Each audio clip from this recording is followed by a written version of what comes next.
જો ઘઉંના લોટની સુખડી બનાવું છું. છોકરાઓને ભૂખ લાગે તો પેલા મટક્યા તેડા પછી સુખડી બનાવું છું. ગમે ત્યારે ભૂખ લાગે છોકરાઓને ખાવા જાય.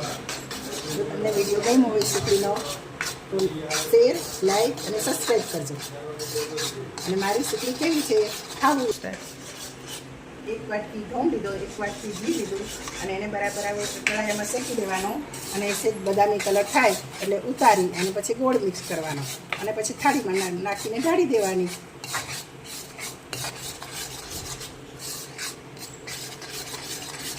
કેટલી મિનિટ શેકવાનો? 10 મિનિટ.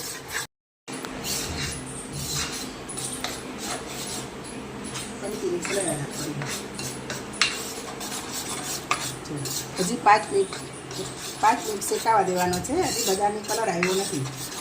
બરાબર સરસ શેકાઈ જાય ને પછી ઉતારીને ગોળ નાખવાનો.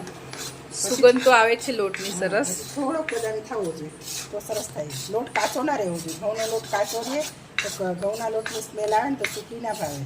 એટલે સરસ બરાબર હલાવવાનું ચાલુ રાખવાનું અને સરસ શેકાવા દેવાનો છે. પછી લોટ શેકાઈ ગયો છે સરસ. જેમાં આપણે નાખી દઈએ ગોળ. આ એટલો ગોળ લીધો છે વાટકો ભરીને બરાબર. અને સરસ લાલ પટ્ટો લોટ થઈ ગયો છે ને સાવ.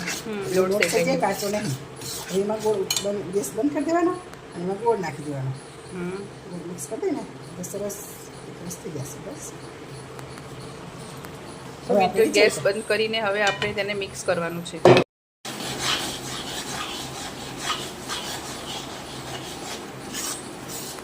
ગોળનો પાક લેવાનો નથી, ડાયરેક્ટ લોટમાં મિક્સ કરી દેવાનો. ગોળનો પાક લે ને તો ચવડા જેવી થઈ જાય એટલે નીચે ઉતારીને જ આપણે ગોળ નાખવાનો છે.